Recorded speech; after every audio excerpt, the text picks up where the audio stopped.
Hi, welcome to the Dartmouth Alumni in Design and Architecture talk on mid-century modern architecture in Norwich, Vermont. And our organization is a loosely organized group of alumni, faculty, and students, and we are piggybacking completely on the efforts of the Norwich Historical Society for this event.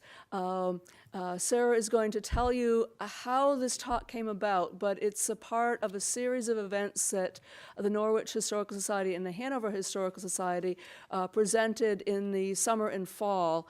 And some of the alums attended some of the events and thought, well, the faculty and students of the art department in particular ought to be hearing some of the things that this lecture is talking about.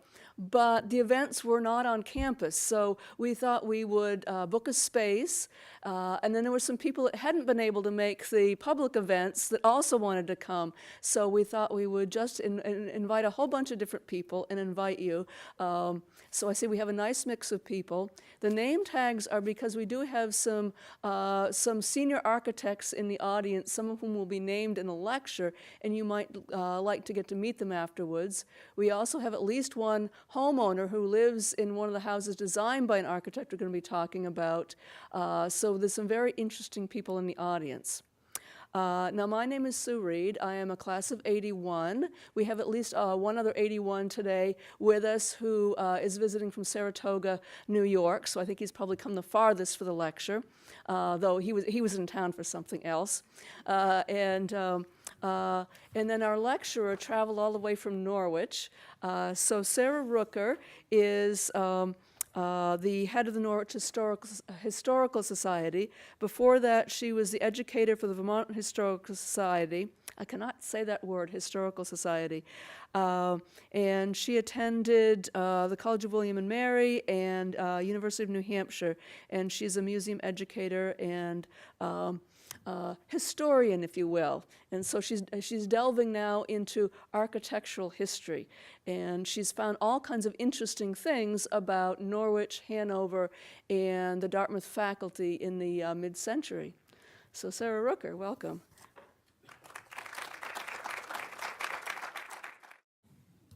So this project, hang on. This project began with a National Historic Register district nomination in Norwich for a group of houses that were built in the 1940s, 50s, and 60s in the Hobson Road area. The project began with work looking at deeds and history of the area, examining the houses, and starting to build up a picture of a tight neighborhood in the community. I decided that as the Historic Preservation Commission was working on the Register District, that it would behoove the Historical Society to put together an exhibit. But as I began to work on the exhibit and look at this small group of houses from the National Register, I realized the story was bigger, and it went back further in time and came forward in time. And each time I researched an architect to begin to figure out where he or she studied or how he or she came to Norwich, I moved further and further back in time. And I finally decided that this story actually begins in Germany in the 1930s. It begins at a time after World War I when Germany was seeking to solve a national housing crisis and in search for a new nationalistic style of architecture for a modern Germany. A rational, modern, objective worldview. And my story of Norwich begins with one man, Walter Kurt Behrendt. Architect and writer Walter Kurt Behrendt argued that what Germany needed was an architecture that unified art and technology, combined rationalism of engineering with the spiritual, creative nature of design. See, at the end of World War I, the Russians had destroyed over 24 cities, 600 towns, 33,000 buildings, and 100,000 apartments in East Prussia, also the breadbasket of Germany.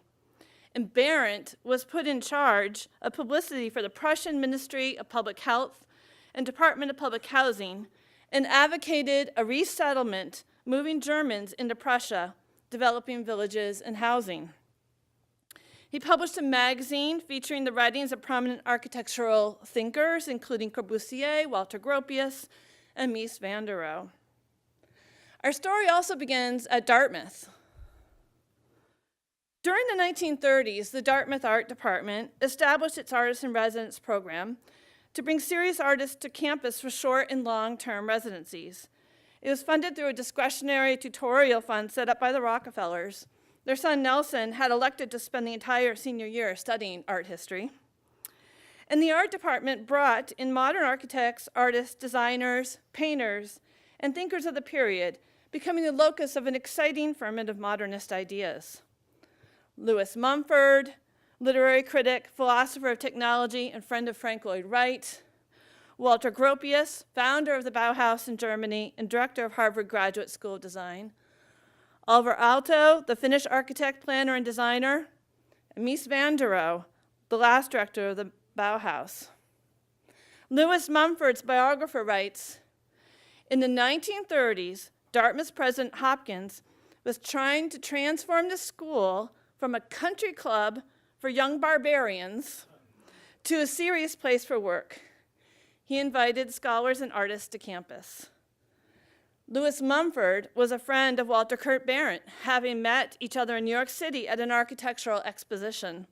In fact, Walter Kurt Berendt, Lewis Mumford, and Walter Gropius all contributed to the catalog for the 1934 Museum of Modern Art housing exhibition. He also wrote for Deform. As the Nazis came to power, Berendt and his wife Lydia, a well-known concert pianist, were forced to leave Germany, Berendt's parents being of Jewish descent, and Mumford found funding through the Rockefeller Foundation's Refugee Scholar Program and raised money to help the couple resettle in the United States. He also got him a visiting lectureship at Dartmouth. This is a painting of Lydia by Peter Gish in the collection of the Hood. When Berendt arrived here at Dartmouth, he gave a series of talks in the winter of 1934 and 35, just after he had arrived from Germany. His book, Modern Building, Its Nature, Problems, and Forms, is a compilation of his lectures and the ideas he had developed in Germany. In 1942, he built his own house, or designed his own house on McKenna Street. This is a photograph, I love this photograph of a party where the house is being built, and I've been wondering for the longest time what they were drinking until I was able to look really, really closely, and down here on the left you'll see a giant can of Maxwell House. So they're all having coffee.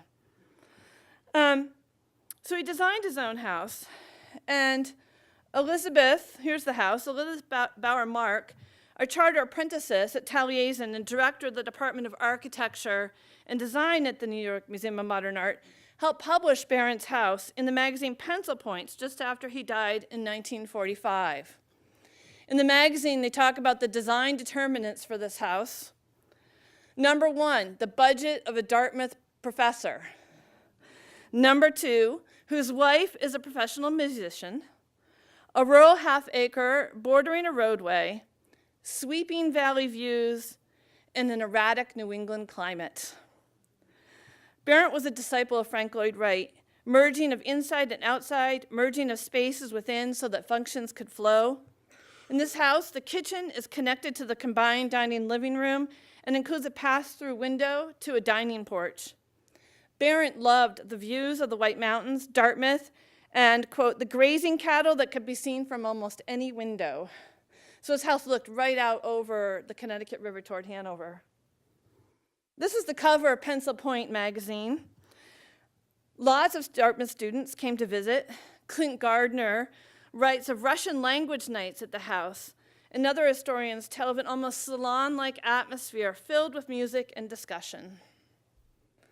So the stories come from Germany to Dartmouth, and it goes back to Germany again. It goes back to Germany to Walter Gropius.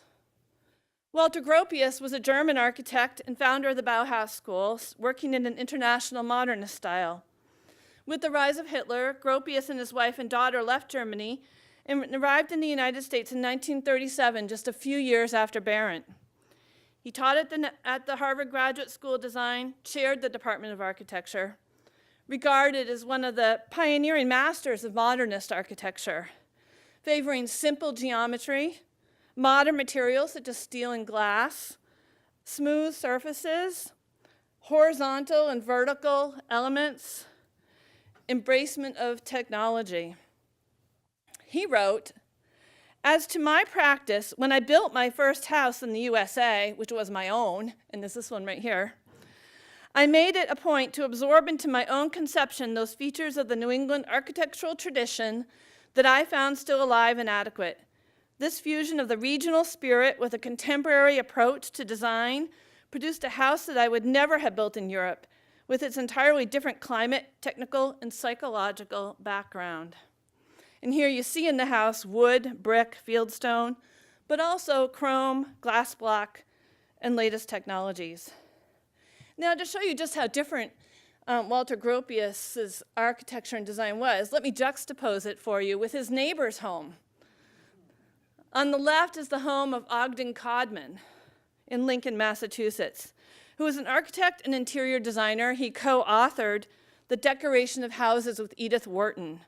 And if you look at Ogden Codman's house on the left, you'll see these incredible Georgian features of the architecture and the furnishings and designs in the 1930s interior design to accompany it. But on the right, his neighbor, Walter Gropius's interior, complete with the Marcel Breuer chair. Marcel Breuer was master carpenter for the Bauhaus. He later broke with Gropius and went on to design his own homes, including a demonstration home at MoMA that was later moved to John D. Rockefeller's property. So we're in Harvard, we're headed back to Dartmouth again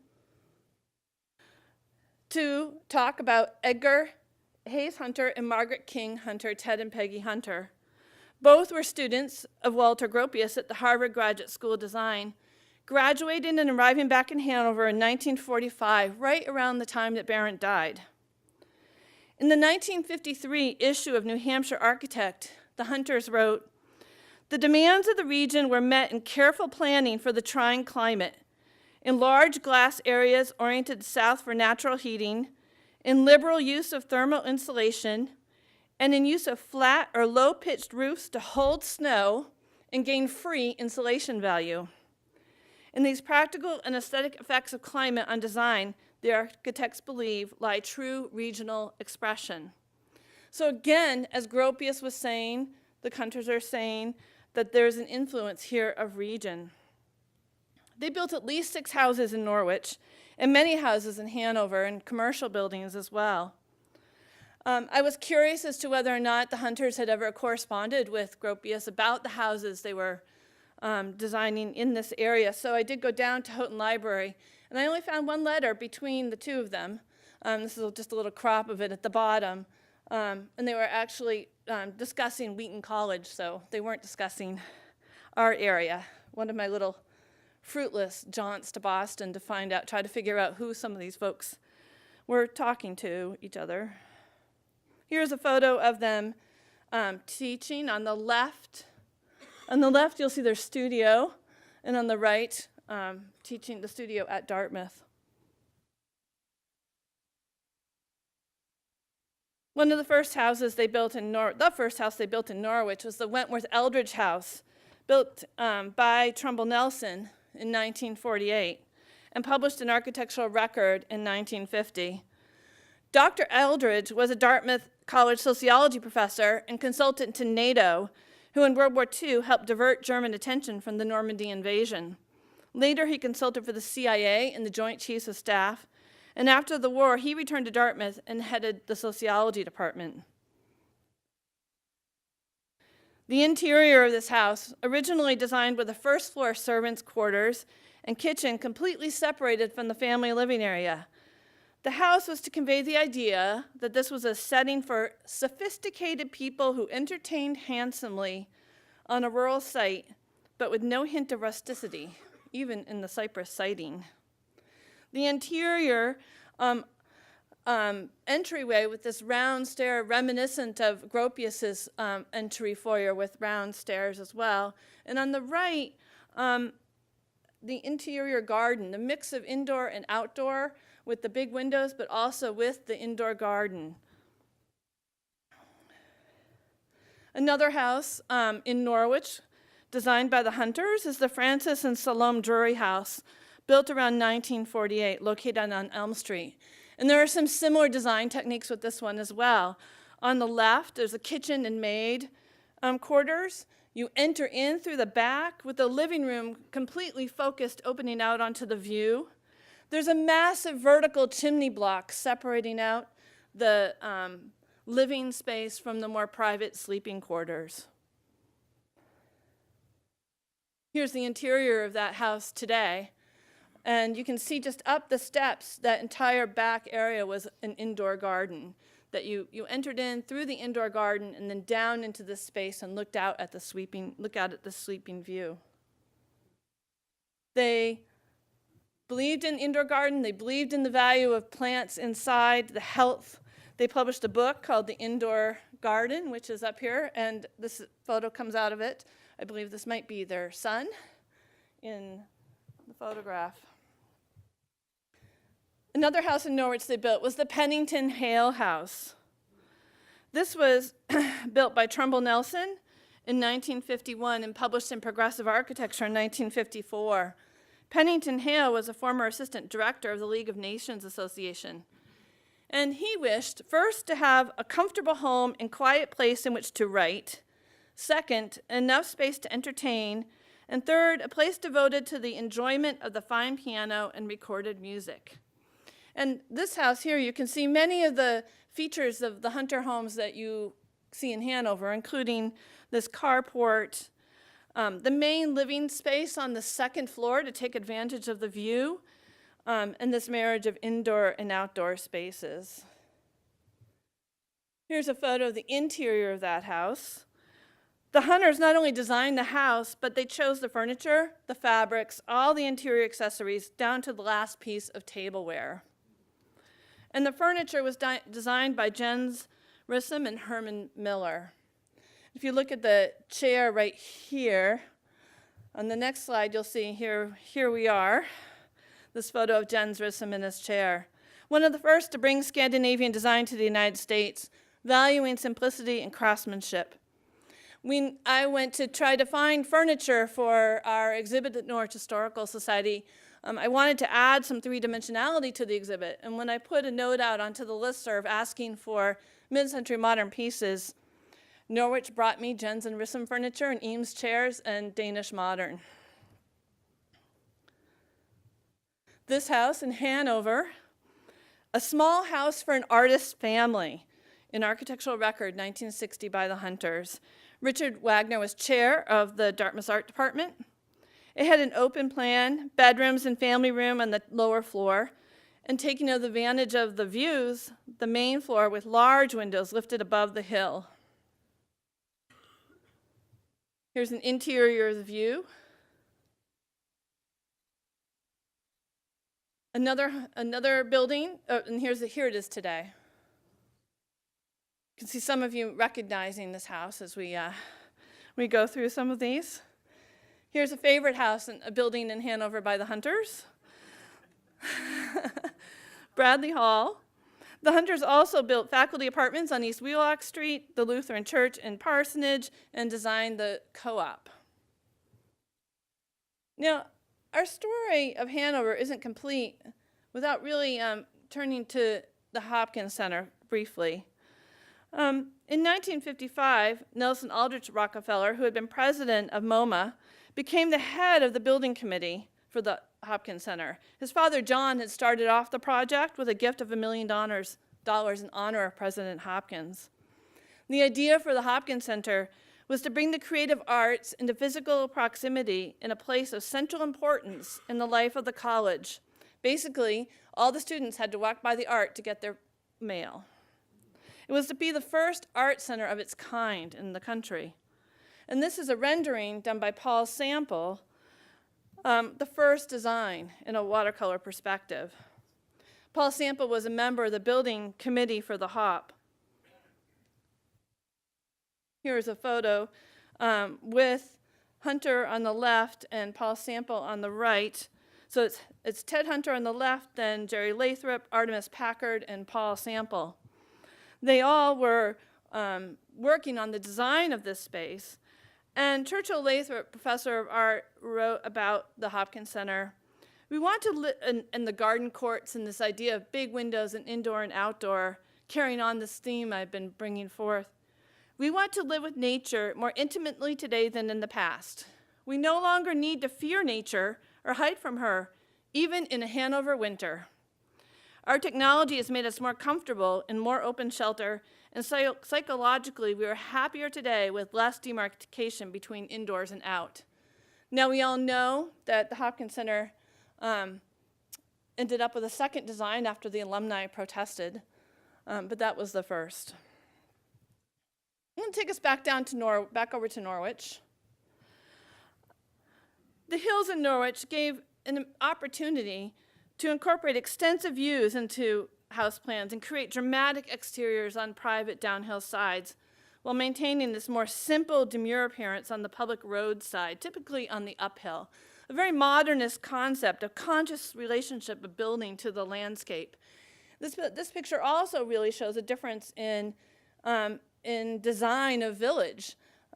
We have the Norwich Village in the center, but soon, right where the camera point of view is where Hobson Road came in, and then down we had Hawk Pines. So soon, in the mid-19th century and mid-20th century and beyond, we start to really move out of this idea of a village center. This mid-century time was also a time where Dartmouth professors, more and more Dartmouth professors start to live in Norwich, and this Paul Sample painting, I think, exemplifies what's starting to really go on mid-century. In Norwich, we start to see a number of new community developments. There are new pockets at Hazen Street, Cliff Street, Jones Circle here with 1950s nationalist home prefab ranches, McKenna Road out here, this is where Barrett's house is, over here on the right. Paul Sample eventually ends up living at the very, very end of the road. So between 1940 and 1974, there are three big subdivisions that happen in Norwich. George Lord moves to Hobson in 1940, around the same time as Paul and Sylvia Sample. Lord was a professor of surgery at the medical school, and as I said, Paul Sample had taught art and was the first artist in residence. Lord subdivides his property, and lots were sold in the 1960s.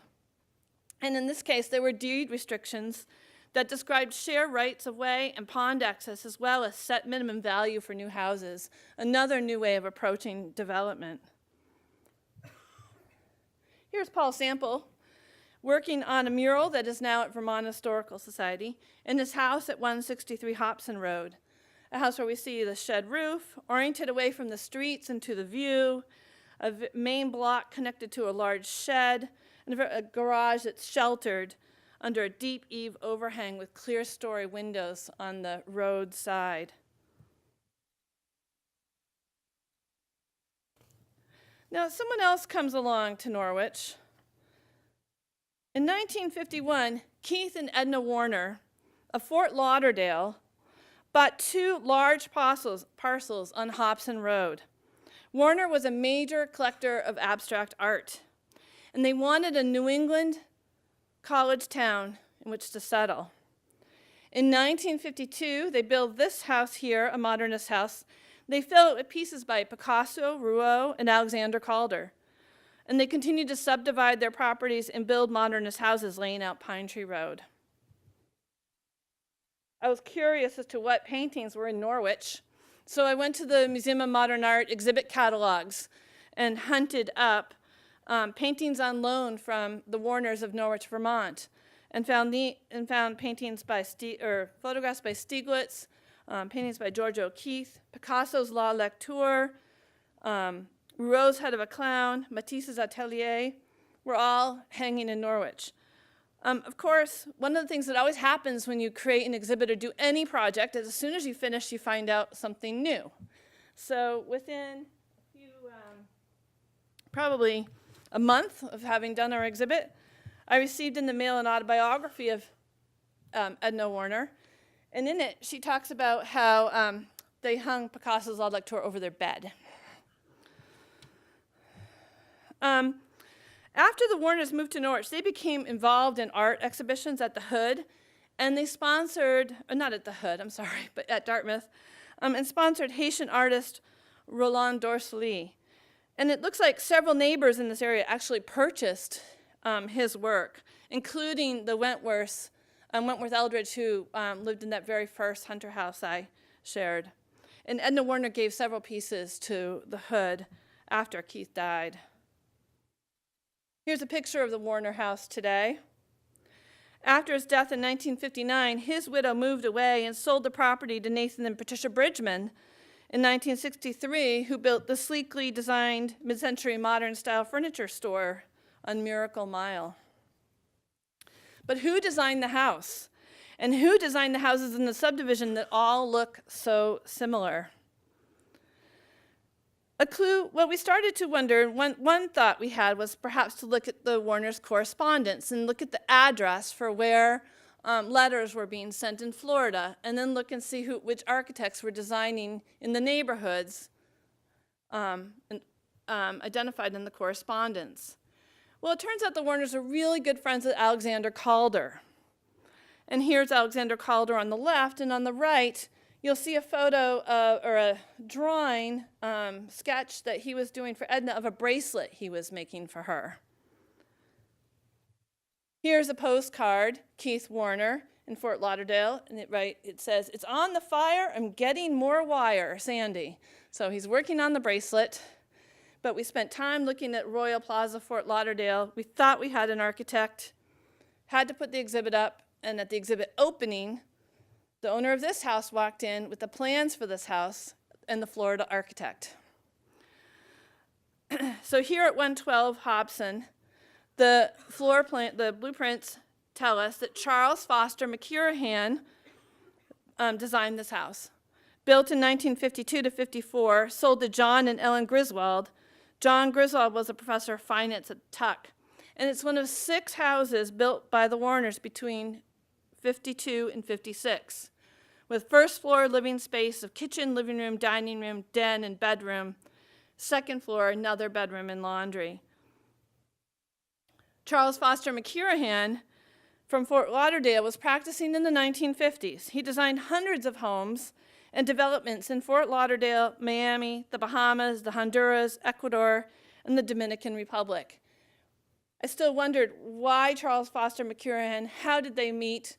Well, in reading through commissions, it turns out that he designed a house for Alexander Calder in the Bahamas, I believe.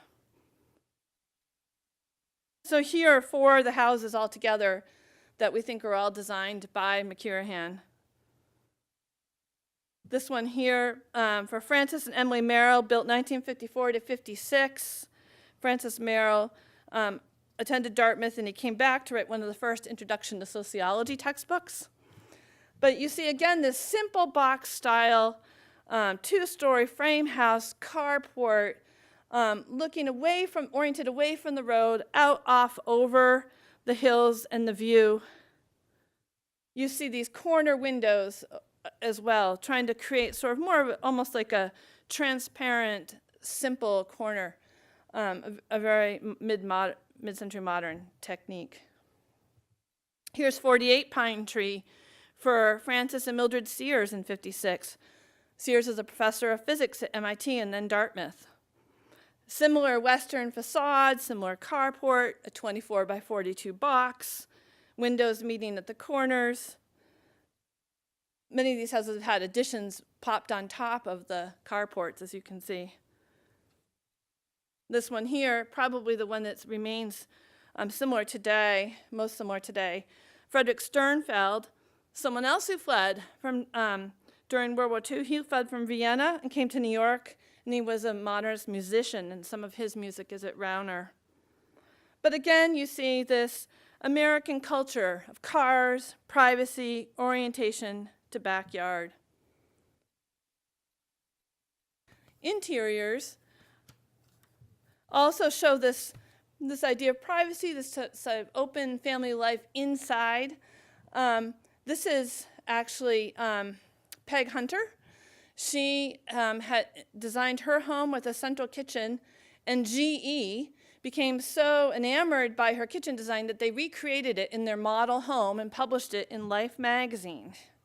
So this is Life magazine in 1959. And what they loved so much about her house was that it was in the center, so she could look out from her work area to her students, to her kids, she could entertain. But at the same time, if she didn't want anyone to see her space, these bamboo blinds were all on electric rollers, so she could just push a button and they would all come down and hide the mess from her dinner guests. I love the atomic curtains as well. I want to talk about one more architect, Alan Gelbin. Alan Gelbin was a well-known architect who spread the concepts of Frank Lloyd Wright in his own interpretations in the Northeast. After leaving Taliesin in 1953, Gelbin supervised the construction of 3 of Wright's residential commissions in Canton, Ohio, and New Canaan, Connecticut.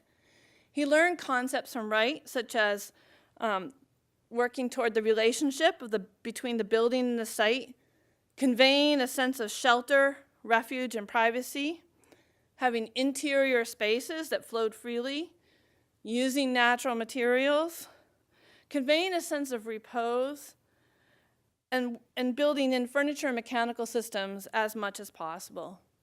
Gelbin settles in Canaan, Connecticut, and we know that there were several houses that Gelbin designed in Norwich. Well, the big question was, why? Well, we sent one of our Norwich Historical Society board members off to Chicago to read through Gelbin's correspondence, and we discovered a letter between Sylvia Stockmeyer and Lucille Zimmerman. So Walter and Sylvia Stockmeyer found out that they were going to be moving from MIT to Dartmouth. And Mrs. Stockmeyer turned to her good friend, Lucille Zimmerman, to find an architect. Lucille Zimmerman lived in this house, designed by Frank Lloyd Wright, one of the first Usonian homes to be built in New England. It's in Manchester, New Hampshire. And the letter read, "Dear Mrs. Zimmerman, you were very kind to answer our questions about your Frank Lloyd Wright house. I will very much appreciate your sending me the address of Alan Gelbin, whom you mentioned as an ex-apprentice of Mr. Wright and who lives in Connecticut. It's a nerve-wracking business deciding on an architect. Thank you. Sincerely yours, Sylvia Stockmeyer." Here's the house that Gelbin designed from the Stockmeyers. He was an internationally known chemist who contributed to classified research during World War II, and he was drawn to the area because of the college's proximity to the White Mountains. He was a passionate skier and lover of the outdoors, and this house comes complete with a ski room. Here's a perspective drawing that Gelbin did of the house. And he wrote we found this wonderful set of reminiscences about the houses that he designed in Norwich. On one cold day in 1960, Gelbin visited the land with Mrs. Stockmeyer, and he wrote, "We talked about what they needed in their new home. Above all, it was obvious they wanted to live with beauty and poetry as well as utility. To have a home is a work of art in harmony with the magnificence of their surroundings. I carried a strong impression of that wonderful site back to Connecticut and quickly went to work envisioning an idea for a design before putting anything down on paper. I learned that in my years of working with Mr. Wright. Within a short time, preliminary color drawings were on their way to the Stockmeyers for their study and approval." So we have one descendant of Gropius, and then we have another descendant here of Wright. Here's the interior of the Stockmeyer house with the couch and lamp that Gelbin designed. The house rests on a terracotta red concrete slab heated by gravity from warmed copper coils. Terracotta brick and yellow cypress wood were used within and without, and glass opens to the south with high clear-story windows. Gelbin wrote, "It has a home that has always been in harmony with nature, never an imposition upon it." On the left is Gelbin's design for the Stockmeyers, and on the right is Frank Lloyd Wright's design for Zimmerman, both with red terracotta floors, brick walls, built-in furniture. I think you can see some of the design influences. Another house by Gelbin in Norwich was the Seaton House. This is actually built in 1975. Of this house, Gelbin wrote, "Seen from the road above, the view is of an interesting, expansive, gray weathered wood roof, protecting the horizontal bands of wood walls below. All is in harmony and at peace with its woodland setting. Like qualified architecture anywhere, at any time, it is good sculpture. It is a building meant to be not only housing, but intended to satisfy a love of beauty." When I go back to Paul Sample's subdivision, there are two houses of note there. The first is by Gelbin, a house built in 1964 for Clint and Sylvia Gardner. Clint Gardner was a World War II veteran responsible for the Buchenwald concentration camp soon after its liberation, and Elizabeth was a gifted artist in pottery. It's built into rock ledge, has a long, low roof line, an extended floor plan, and walkout partial lower floor that wraps around the rock of the ledge. Here you can see the front and the back of the house. And it shows you just how much modern-style homes turned away from the street and toward the view. In the book, If You Want to Build a House, Elizabeth Mock, she's the one who helped Barrett get his house into Pencil Point, advised, "Leave on the street what belongs on the street. Otherwise, think in terms of sun, view, domestic privacy, and outdoor living." And Gelbin wrote, "A simple one-level flat roof was chosen for the entire house. By walking down a few steps to a lower level into the living room, a great sense of freedom was gained by way of the higher ceilings and the glass doors opening out to the balcony. All rooms enjoy generous views." And here you can see this contrast of horizontal lines and the deep eave overhangs and the rear decks with the sharp verticals of tall, narrow windows, slits of fixed windows. The final house in the neighborhood is Gelbin's own house. He wrote, "Not quite a mile from Norwich Center, I acquired 1/8 of an acre of both steep and flat woodland, thick with tall white pine and some beautiful hands of mature birch. In order to achieve the amount of space at fairly low cost, I did decide to make use almost entirely of relatively low-cost plywood. Since plywood comes in 4-foot widths, the basic module of the design became 4 foot by 4 foot square. By taking advantage of the steep site, I was able to easily integrate 3 living levels." Here's an interior shot. All major living and sleeping areas are light and airy, opening out to the pine wood and the views. Ample glass, double in most cases, made this possible. I wanted a bright and cheerful home, yet one with a great sense of overhead shelter. I feel strongly about this particular house, as I do for all past work, mine and the work of some others, partly because I labored on this house for well over 3,000 hours. I saw it through to completion through some very difficult economic and health hardships. I worked at just about every craft that needed to be done, sometimes with a full crew, and for 16 months, mostly alone, since I had run low on funds. I gave jobs to and trained many young people, including Dartmouth students." So why this work? The architects, the artists, the clients, the houses themselves contributed to the richness of Norwich's history and landscape. They reveal fundamental shifts in American life, a move to private family life, the car culture.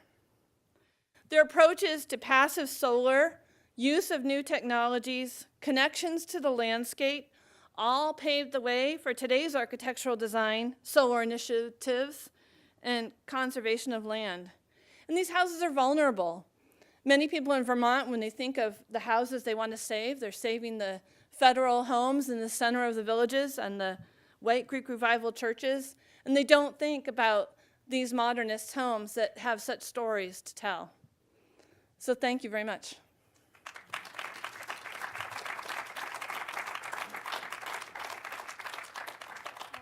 So thank you for this. Sarah, thank you for the talk. I think she's welcome to take questions and answers, but I'd like to say that we do have one of Ted Hunter's former employees here, Roy Banwell, who is in the back of the audience, who's a former Dartmouth professor here. A couple of the other connections to be aware of is that Ted Hunter and Paul Sample were both alums. Paul Sample was an artist, but he took architecture classes here. I assume that Ted Hunter took architecture classes as well before he went to Harvard. So there were a lot of connections to Dartmouth from these buildings. We also have at least one couple here who live in a Hunter house. I don't know if perhaps you can raise your hands about the Hunter houses. Is anyone else here that lives in a Hunter house? Okay, 2 families. We have someone who lives in the Barrett house. Oh, someone in the Barrett house? Okay. And we have a former employee of Charles Eames here today. So we have a lot of different connections to mid-century modern. Would anyone like to ask any questions of Sarah or anyone else? Oh, also, just so you know, I did bring Elizabeth Mock's book, If You Want to Build a House, which has Barrett's house in it, and a number of the articles that were published about the Hunters' houses. So questions, yes? Yeah, I was curious because I didn't see any drawings and plans or elevations or typical architectural drawings. Is there a Hunter archive? And if there is, where is it? And is it available for people to access? The question is, where is the Hunter Archive, which is in North Carolina, at North Carolina University? North Carolina College. But many of the, there are many photographs online. Their archives are down in North Carolina. Yes? Yes? I know there are a lot of mid-century houses in Hanover as well. Your focus was Norwich. Have any of those been nominated for National Register, or is there not the same initiative that you put out? The question is if any of the Hanover houses have been nominated for a National Register. As far as I know, there has not been a district put up for nomination at this time, and I'm not sure who the right person in Hanover is to direct that to.